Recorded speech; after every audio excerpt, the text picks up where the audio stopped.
Hello guys, आज अपना start कर रहे हैं क्लास वही 12th सब्जेक्ट इकोनॉमिक्स और बोर्ड एग्जाम 2022 की प्रिपरेशन के लिए। और आज की अपनी जो सेकंड वीडियो है वो रहेगी उपभोक्ता के व्यवहार के सिद्धांत।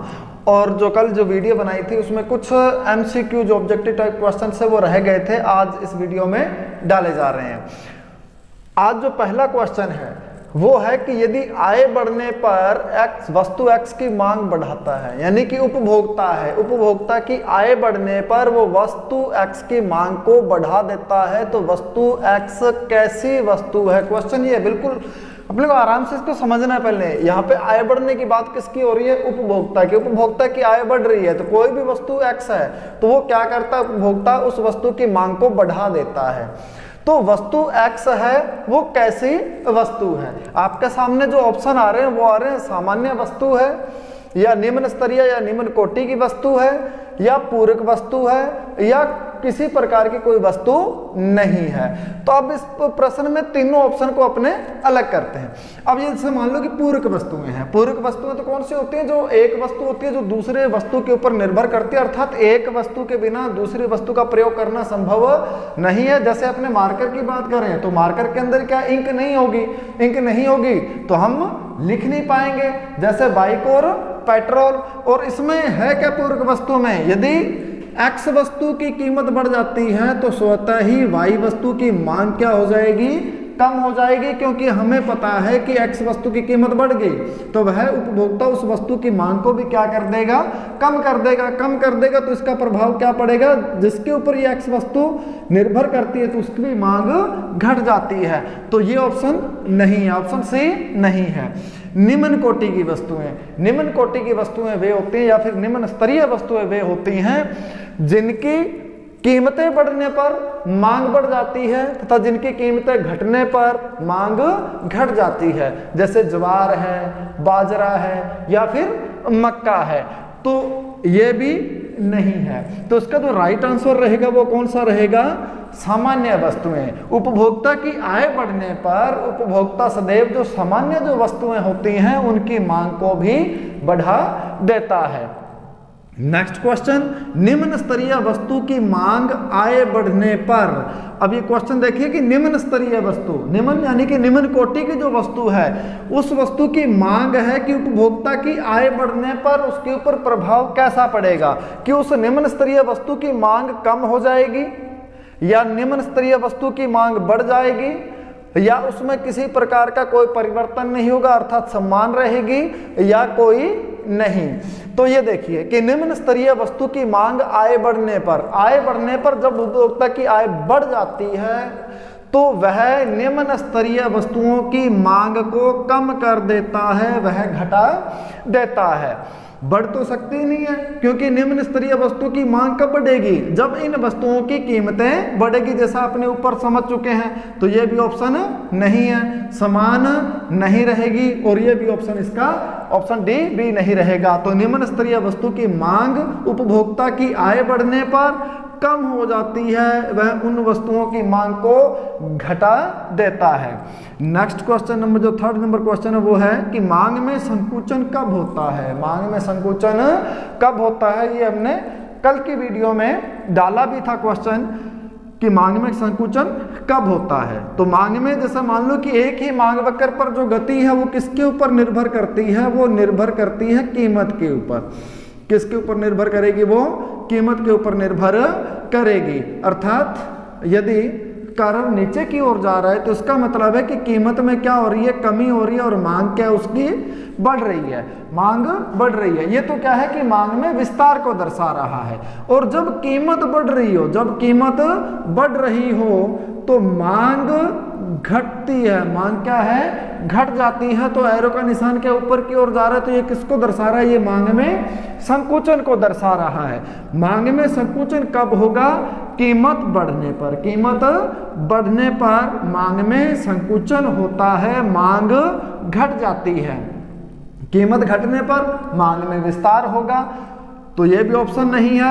आय बढ़ने पर पूरा का पूरा मांग वक्र क्या है, दाईं ओर खिसक जाता है, तो ये भी ऑप्शन नहीं है। आय घटने पर मांग वक्र क्या है, पूरा का पूरा बाईं ओर खिसक जाता है। तो ये तीनों ही ऑप्शन नहीं रहेंगे कि मांग में संकुचन कब होगा, जब उस वस्तु की कीमत बढ़ जाती है तो मांग में क्या होता है, संकुचन। इसका जो राइट आंसर क्या रहेगा, ए रहेगा। उसके बाद में क्वेश्चन नंबर 4, वस्तु x की कीमत बढ़ने पर y वस्तु की मांग घट जाती है।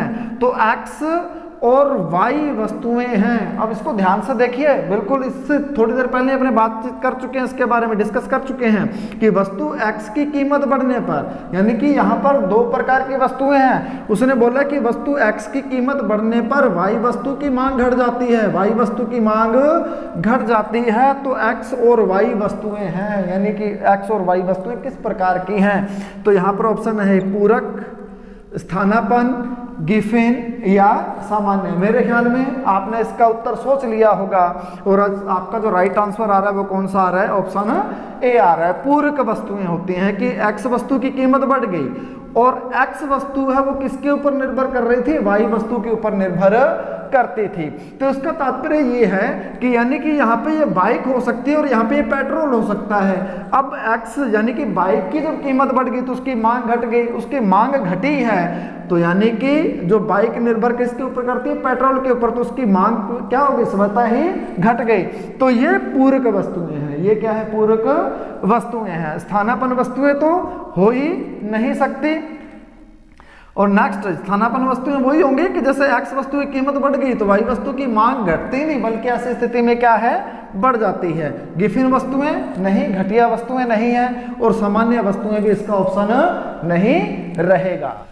नेक्स्ट क्वेश्चन है, आय बढ़ने पर मांग वक्र। अब समझते जाइए इसको कि आय बढ़ने पर मांग वक्र, तो इसके ऑप्शन देखिए कि बाईं ओर खिसकता है, मांग वक्र बाईं ओर खिसकेगा, दाईं ओर खिसकता है, स्थिर रहता है या लंबवत होता है। तो अब ये देखिए कि उपभोक्ता की आय बढ़ने पर मांग वक्र में क्या परिवर्तन होता है। तो मांग वक्र में दो प्रकार से परिवर्तन हो सकता है, एक तो एक ही मांग वक्र प्रगति और दूसरा है कि मांग वक्र का परिवर्तित होना। एक ही मांग वक्र प्रगति, इसका तात्पर्य क्या है कि या तो मांग में संकुचन होगा या फिर मांग में विस्तार होगा। और मांग वक्र का परिवर्तन, ये भी क्या है, मांग में जो मांग का परिवर्तित होना, ये कितने प्रकार का, ये दो प्रकार का है कि या तो मांग वक्र बाईं ओर खिसकेगा या फिर दाईं ओर खिसकेगा। तो यहाँ पर उपभोक्ता के आय बढ़ने पर जो अपना मांग वक्र है, ये जो प्रारंभिक जो मांग वक्र है वो किस ओर खिसक जाता है। तो ऐसी स्थिति में अर्थात जो कीमत है, वस्तु की कीमत क्या रहेगी, स्थिर रहेगी, लेकिन जो मांग के जो मान्यताएं थी या फिर जो मांग के नियम को जो निर्धारित करने वाले जो तत्व हैं उनमें परिवर्तन होता है। तो वो मांग वक्र पूरा का पूरा खिसक जाता है, या तो बाईं ओर खिसकेगा या फिर दाईं ओर खिसकेगा। तो यहाँ पर आय बढ़ने पर मांग वक्र दाईं ओर खिसक जाता है, अर्थात ये कह सकते हैं कि मांग वक्र दाईं ओर खिसकता है, पूरा का पूरा परिवर्तित हो जाएगा, बाईं ओर नहीं खिसकेगा क्योंकि आय बढ़ी है, उपभोक्ता की आय बढ़ चुकी है। स्थिर रहता है, ऐसा संभव नहीं है। लंबवत होता है, ऐसा भी नहीं है। अर्थात उपभोक्ता की आय बढ़ने पर मांग वक्र दाईं ओर खिसक जाता है और उपभोक्ता की आय घटने पर यही मांग वक्र बाईं ओर खिसक जाता है। नेक्स्ट क्वेश्चन है, कीमत में परिवर्तन से, कीमत में, वस्तु की कीमत में परिवर्तन से उपभोक्ता की क्रय शक्ति में होने वाला परिवर्तन कहलाता है। अर्थात कि वस्तु की कीमत में परिवर्तन होने से उपभोक्ता की क्रय शक्ति में होने वाला परिवर्तन आय प्रभाव कहलाता है, आय प्रभाव कहलाता है। और इसके साथ साथ में यहाँ पर जो प्रतिस्थापन प्रभाव है और कीमत प्रभाव है, इनका योग ही क्या कहलाता है, ये आय प्रभाव कहलाता है। तो यानी कि यहाँ पर जो कीमत में परिवर्तन से क्रय शक्ति में होने वाला परिवर्तन आय प्रभाव कहलाता है, आय प्रभाव कहलाता है। लेकिन ये योग होता है किसका, कीमत प्रभाव का और प्रतिस्थापन प्रभाव का। कि वस्तु की कीमत में परिवर्तन हो गया तो उपभोक्ता क्या करेगा, उपभोक्ता उस जिस वस्तु की कीमत कम हुई है वो उसको खरीदना या क्रय करना पसंद करेगा। हमेशा उपभोक्ता चीपेस्ट टाइप होता है, उपभोक्ता सदैव बचत करने की कोशिश करता है या प्रयास करता है, तो उपभोक्ता महंगी वस्तुओं की जगह सस्ती वस्तुओं को प्रतिस्थापित कर लेता है। तो यहाँ पर कीमत प्रभाव भी होता है कि जिन वस्तुओं की कीमतें घट जाती हैं तो उनकी ओर उपभोक्ता ज्यादा अट्रैक्ट होता है। तो आय प्रभाव इसका राइट आंसर है और कीमत प्रभाव भी है, और इसका क्या रहेगा, प्रतिस्थापन प्रभाव रहेगा। और कह सकते हैं कि कीमत में परिवर्तन से क्रय शक्ति में होने वाला परिवर्तन तो आय प्रभाव कहलाता है, लेकिन इसके तीनों के तीनों ऑप्शन सही है, अर्थात उपरोक्त सभी। इसका जो आंसर रहेगा वो ये रहेगा। नेक्स्ट है कि मांग वक्र के मध्य बिंदु पर, मांग वक्र के मध्य बिंदु पर मांग की लोच होती है, मांग की लोच होती है। इलास्टिसिटी ऑफ डिमांड, यानी कि जो डिमांड कर्व है उसके जो मिडिल पॉइंट है वहां पर इलास्टिसिटी कैसी होती है। तो ए ऑप्शन आपका अनंत नहीं हो सकता, शून्य नहीं हो सकता, इकाई से कम नहीं हो सकता, इकाई लोच, यानी कि जो मांग वक्र है उसके मध्य बिंदु पर जो मांग की लोच रहेगी वो कैसे रहेगी, इकाई लोच रहेगी। ED equal to 1, ED equal to 1 रहेगी, नहीं तो ये शून्य हो सकती है, नहीं ये अनंत हो सकती है, और नहीं ये इकाई से कम हो सकती है। नेक्स्ट क्वेश्चन है कि जब मांग वक्र अक्ष के समानांतर होता है, जब मांग वक्र अक्ष के समानांतर होता है तो मांग की लोच होती है। मांग वक्र जब अक्ष के समानांतर OX अक्ष के क्या हो, समानांतर हो, तो मांग की लोच कैसी होती है, तो इकाई लोच नहीं, क्योंकि ये कहाँ पे होगी, मध्य बिंदु पर होगी। शून्य लोच नहीं है, उसके बाद में इकाई से कम लोच नहीं, और उसका जो राइट आंसर रहेगा वो क्या रहेगा, अनंत होगा। यानी कि जब मांग वक्र OX अक्ष के समानांतर हो तो ऐसी स्थिति में मांग की लोच कैसी होती है, अनंत होती है। इसको थोड़ा सा समझने का प्रयास करेंगे और आपको भी समझ में आएगा हम एक डायग्राम के द्वारा, और आप मांग की लोच की श्रेणियों से संबंधित जितने भी प्रकार के क्वेश्चन है वो क्लियर, आसानी से क्लियर कर पाओगे। OX अक्ष, OY अक्ष। अब यहां पर इसने बोला था कि मांग वक्र के मध्य बिंदु पर मांग की लोच कैसी होती है, अर्थात ये कोई AB ये एक डिमांड कर्व है, उसने बोल दिया कि यहां पर मांग की लोच कैसी होती है। तो यहां पर जो मांग की लोच होगी वो कैसी होगी, ED इक्वल टू 1 होती है। अब नेक्स्ट क्वेश्चन ने यह पूछा है कि जब मांग वक्र अक्ष के समानांतर होता है तो मांग की लोच कैसी होती है, अर्थात ऐसी स्थिति में जो मांग वक्र होगा OX OY ये है मांग वक्र, कीमत और क्यू। यहां पे आप देख रहे हो कि ये किस प्रकार की है, ED इक्वल टू इन्फिनिटी, यानी कि यहां पर कीमत क्या है, बिल्कुल स्थिर हो। जब वस्तु की कीमत क्या रहे, स्थिर रहे, या फिर आंशिक परिवर्तन होने पर, वस्तु की कीमत में आंशिक यानी कि सूक्ष्म परिवर्तन होने पर वस्तु की मांग में अनंत परिवर्तन हो जाए, तो ऐसा जो परिवर्तन है या फिर ऐसी जो लोच है वो कैसी कहलाएगी, इन्फिनिटी कहलाती है, अर्थात अनंत मांग की लोच कहलाती है। अब तो आप लोग समझ चुके होंगे इन दोनों प्रश्नों का उत्तर। नेक्स्ट क्वेश्चन है कि मांग अनुसूची कितने प्रकार की होती है, तो जो डिमांड इंडेक्स है वो कितने टाइप्स की हो सकती है, यानी कि मांग अनुसूची कितने प्रकार की होती है, कि 2 प्रकार की होगी, 3 प्रकार की होगी, या 4 प्रकार की होगी, या 5 प्रकार की होगी। तो हमें पता है कि जो मांग अनुसूची होती है वो कितने प्रकार की होती है, 2 प्रकार की होती है। एक तो व्यक्तिगत मांग अनुसूची होती है और दूसरी होती है बाजार मांग अनुसूची। तो इसका जो राइट आंसर रहेगा वो कौन सा रहेगा, 2 रहेगा, अर्थात ए जो ऑप्शन है वो क्या रहेगा अपना, सही रहेगा। 3 भी नहीं, 4 भी नहीं और 5 भी नहीं, अर्थात मांग अनुसूची है वो कितने प्रकार की होगी, 2 प्रकार की होगी, व्यक्तिगत मांग अनुसूची और बाजार मांग अनुसूची। इसी प्रकार से जो मांग वक्र अनुसूची है वो कितने प्रकार के होंगे, 2 प्रकार के होंगे, एक तो होगा व्यक्तिगत मांग वक्र और एक होगा बाजार मांग वक्र। नेक्स्ट नंबर 10 क्वेश्चन है, वो है कि उपभोक्ता की मांग व आय में संबंध होता है, यानी कि उपभोक्ता के द्वारा जो मांग की जा रही है और जो उपभोक्ता की आय है उसमें कैसा संबंध होगा, उसमें रिलेशनशिप कैसी होगी, जो उपभोक्ता है उसकी जो इनकम में और उसकी डिमांड में। तो ऋणात्मक, यदि उपभोक्ता की आय घट रही है तो मांग भी क्या है, घट रही है, और उपभोक्ता की आय बढ़ रही है तो उसकी मांग भी क्या है, बढ़ रही है। तो ऋणात्मक तो नहीं हो सकती, ऋणात्मक और विपरीत दोनों ही नहीं हो सकती, क्योंकि यदि उपभोक्ता की आय बढ़ रही है तो वह वस्तुओं की मांग को भी क्या करता है, बढ़ा देता है। अर्थात दोनों में जो संबंध पाया जाएगा वो कैसा पाया जाएगा, धनात्मक संबंध पाया जाएगा। उपभोक्ता की आय बढ़ने पर वस्तुओं की मांग को बढ़ा देता है तथा उपभोक्ता की आय घटने पर वह वस्तुओं की मांग को घटा देता है। अर्थात दोनों में कैसा संबंध पाया जाएगा, धनात्मक संबंध पाया जाएगा। ये कह सकते हैं कि दोनों में सीधा संबंध पाया जाता है, सीधा संबंध पाया जाता है। नेक्स्ट नंबर 11 जो क्वेश्चन है वो है कि जनसंख्या बढ़ने पर मांग पर क्या प्रभाव पड़ता है, जनसंख्या बढ़ने पर मांग पर क्या प्रभाव पड़ता है। तो सीधी सी बात है कि जैसे जैसे जनसंख्या बढ़ती जाती है तो वस्तुओं की मांग भी क्या है, बढ़ती ही जाएगी।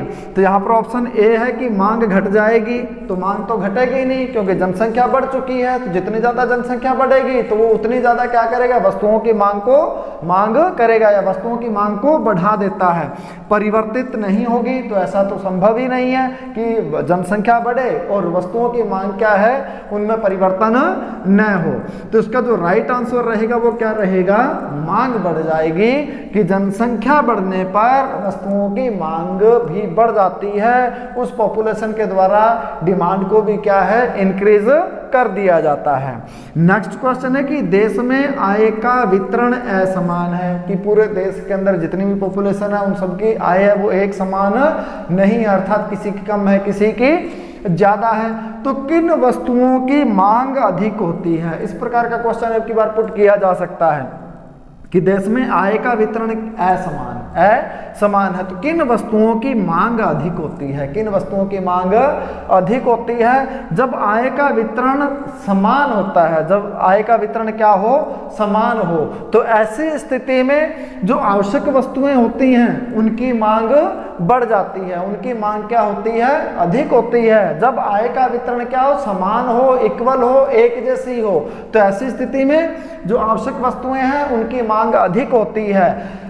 गिफिन वस्तुएं नहीं, सामान्य वस्तुएं नहीं, अर्थात विलासता की जो वस्तुएं हैं वो बढ़ जाती हैं। कि जैसा अपने जो भारत है वो विकासशील देश है और भारत की जो जनसंख्या है उनका जो आय का बात करें तो वो एक समान नहीं है, किसी की ज्यादा है तो किसी की कम है। तो ऐसी स्थिति में जो विलासता की जो वस्तुएं हैं उनकी मांग बढ़ जाती है, अधिक हो जाती है। नेक्स्ट क्वेश्चन कि जब किसी वस्तु की कीमत में परिवर्तन होने पर उपभोक्ता की वास्तविक आय में परिवर्तन होता है तो उसे कहते हैं, कि जब किसी वस्तु की कीमत में परिवर्तन हो गया तो उसकी वास्तविक आय में, उपभोक्ता की जो वास्तविक आय है उसमें क्या परिवर्तन होगा, तो उसको क्या कहते हैं, उसको क्या कहते हैं कि कोई एक्स वस्तु एक्स है और उसकी कीमत क्या है, कम हो गई, तो यह है कि उसकी वास्तविक आय में क्या परिवर्तन होगा। तो उसकी वास्तविक आय में क्या परिवर्तन होगा, तो सीधी सी बात है उसकी वास्तविक आय बढ़ जाएगी ना।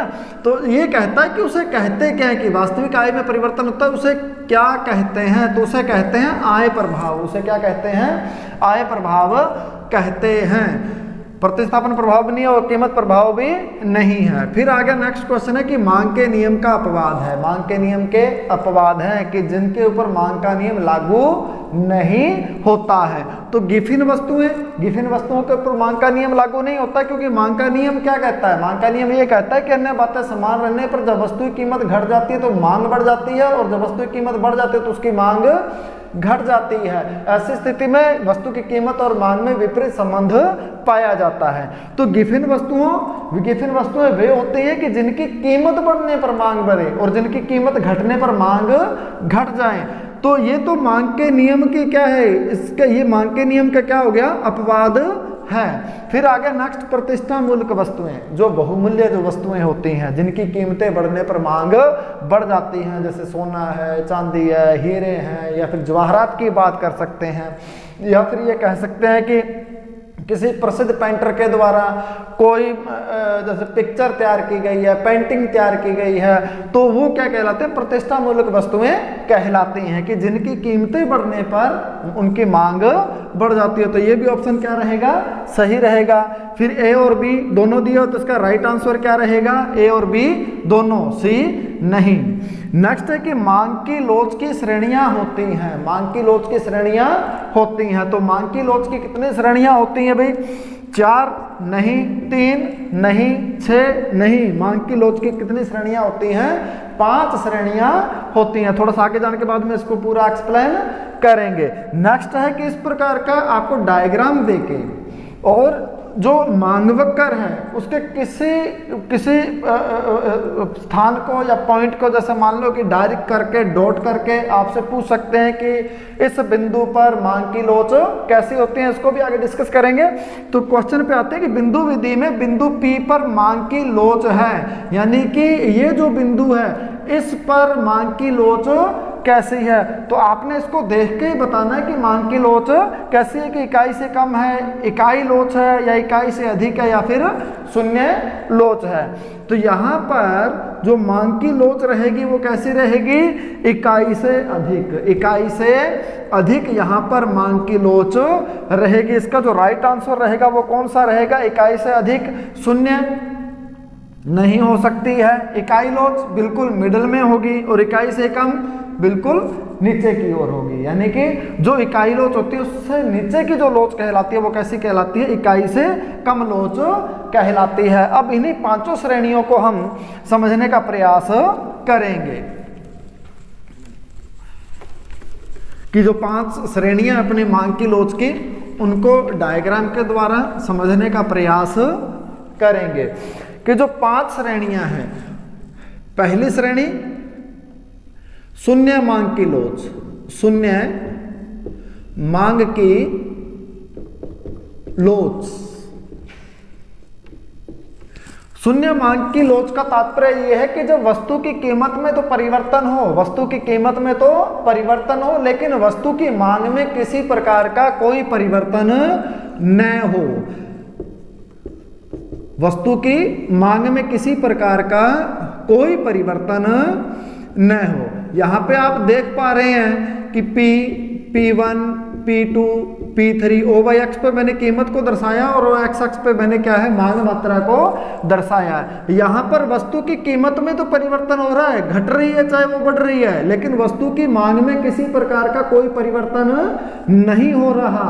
तो ये कैसी लोच कहलाएगी, ये शून्य मांग की लोच कहलाएगी। और इसका सबसे अच्छा जो एग्जाम्पल है, जो उदाहरण है, वो है नमक, कि उसकी मांग में किसी प्रकार का कोई परिवर्तन नहीं होता है, चाहे कीमत में जैसा मर्जी परिवर्तन हो रहा है, कम हो रहा है चाहे ज़्यादा हो रहा है, लेकिन जिस मात्रा में अपने नमक का सेवन करते हैं, उपभोग करते हैं, तो उतनी मात्रा में अपने क्या करते हैं, उसका उपभोग करते जा रहे हैं। जो नेक्स्ट नंबर 2, तो 2 आ गया कि अनंत मांग की लोच, अनंत मांग की लोच, इन्फिनिटी। अनंत मांग की लोच क्या कहती है, कि जब वस्तु की कीमत स्थिर रहे या फिर वस्तु की कीमत में आंशिक परिवर्तन होने पर वस्तु की मांग में अनंत परिवर्तन हो जाए। यहां पर वस्तु की कीमत क्या रहेगी, बिल्कुल स्थिर है, यानी कि शून्य मांग की लोच में तो मांग स्थिर थी, और अनंत मांग की लोच के अंदर वस्तु की कीमत वो क्या है, स्थिर है, लेकिन वस्तु की मांग कैसी है, यहाँ पे इन्फिनिटी है। कैसी है, यहाँ पे इन्फिनिटी है। तो ये कैसी लोच कहलाएगी, ये अनंत मांग की लोच कहलाती है। नेक्स्ट नंबर 3 रहेगा इकाई लोच, इकाई लोच, इकाई लोच, यानी कि जो मांग में आनुपातिक परिवर्तन हो रहा है वो कीमत में आनुपातिक परिवर्तन के बराबर है या समान है। तो ऐसी जो लोच कहलाती है वो कैसी कहलाती है, इकाई लोच कहलाती है। अर्थात ये कह सकते हैं कि वस्तु में जितना प्रतिशत परिवर्तन हो रहा है उतना ही प्रतिशत परिवर्तन किस में हो रहा है, वस्तु की मांग में हो रहा है। P1 Q1 और Q1। मान लो कि यहाँ पर वस्तु की कीमत में 5% का परिवर्तन हो रहा है, तो यहाँ पर मांग में भी क्या हो गया, 5% परिवर्तन हो गया। मान लो कि वस्तु की कीमत में 5% की वृद्धि हुई, 5% की वृद्धि हुई, तो इसका मतलब है कि वस्तु की मांग में 5% की कमी हो गई, 5% की कमी हो चुकी है। या फिर 5% वस्तु की कीमत घट गई, तो वस्तु की मांग में भी कितने प्रतिशत वृद्धि हुई, 5% की वृद्धि हुई। तो इस प्रकार की, यानी कि जो मांग में आनुपातिक परिवर्तन हो रहा है वो किसके अनुसार हो रहा है या किसके समान हो रहा है, कीमत में आनुपातिक परिवर्तन के समान हो रहा है। तो ऐसी लोच कहलाती है, इकाई लोच कहलाती है। इकाई से अधिक लोच, तो इकाई से अधिक लोच में हम ये है कि जब मांग में आनुपातिक परिवर्तन है वो कीमत में आनुपातिक परिवर्तन से अधिक हो। अर्थात ये कह सकते हैं कि जो वस्तु की कीमत में जो परिवर्तन हो रहा है उससे अधिक जो परिवर्तन हो वो किस में हो, वस्तु की मांग में परिवर्तन हो। कहने का तात्पर्य यह है कि जब वस्तु की कीमत में माना कि 5% परिवर्तन हो रहा है, 5% का परिवर्तन हो रहा है, लेकिन मांग में 7 से 8% का जो परिवर्तन हो रहा है, तो वो क्या कहलाएगा कि इकाई से अधिक मांग की लोच है। उसमें लोच कैसी है, इकाई से अधिक लोच है। जैसा कि डायग्राम में आप देख पा रहे हो कि यहाँ पे 5% का परिवर्तन और मांग में मान लो कि 8% का परिवर्तन हुआ है, चाहे वो कीमत घटी है 5%, तो मांग कितनी बढ़ गई, 8% बढ़ गई।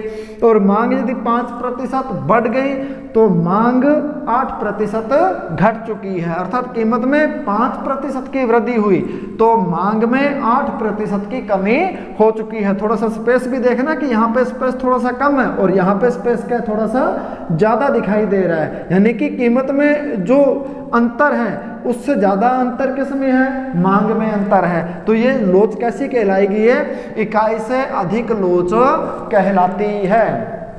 नेक्स्ट आपका नंबर 5 है, वो है इकाई से कम। इकाई से कम मांग की लोच, मांग की लोच कि जब मांग में आनुपातिक परिवर्तन, कीमत में आनुपातिक परिवर्तन से कम हो, कीमत में आनुपातिक परिवर्तन से कम हो, तो वह इकाई से कम मांग की लोच कहलाती है। अर्थात ये इकाई से अधिक है ना, तो इसका क्या हो गया, ये विपरीत हो गया। इकाई से अधिक में क्या था कि वस्तु की मांग में तो ज्यादा परिवर्तन हो रहा था और कीमत में क्या था, कम परिवर्तन हो रहा था। तो इकाई से कम मांग की लोच में क्या हो गया, इसका विपरीत हो गया कि जब कि वस्तु की कीमत में तो क्या हो, अधिक परिवर्तन हो और वस्तु की मांग में क्या हो, उसकी अपेक्षा कम परिवर्तन हो, जैसा कि रेखा चित्र में दर्शाया गया है। अब आप ये देख पा रहे हो कि यहाँ पर ये जो बॉक्स आपको बड़ा दिखाई दे रहा है कि वस्तु की कीमत में तो क्या हुआ, ज़्यादा प्रतिशत परिवर्तन हुआ, अधिक प्रतिशत परिवर्तन हुआ है, लेकिन मांग में क्या हुआ, मान लो कम परिवर्तन हुआ है, कम परिवर्तन हुआ है। तो ये बॉक्स से आपको पता चल रहा है कि यहाँ पे अंतर अधिक है, यानी कि वस्तु की कीमत में अंतर क्या है, अधिक है, और वस्तु की मांग में क्या है, कम अंतर है। तो ये इस प्रकार की जो लोच है वो कैसे कहलाएगी, इकाई से कम मांग की लोच कहलाती है। अब ये मांग की लोच की कितने श्रेणियां होगी, 5 श्रेणी होगी। कि शून्य मांग की लोच कि जब वस्तु की कीमत में परिवर्तन हो, मांग में किसी प्रकार का कोई परिवर्तन न हो। अनंत मांग की लोच कि जब वस्तु की कीमत स्थिर रहे या सूक्ष्म परिवर्तन होने पर मांग में अनंत परिवर्तन हो जाए। इकाई लोच यानी कि कीमत में आनुपातिक परिवर्तन के समान ही मांग में आनुपातिक परिवर्तन हो तो कैसा कहलाएगा, इकाई लोच कहलाएगी।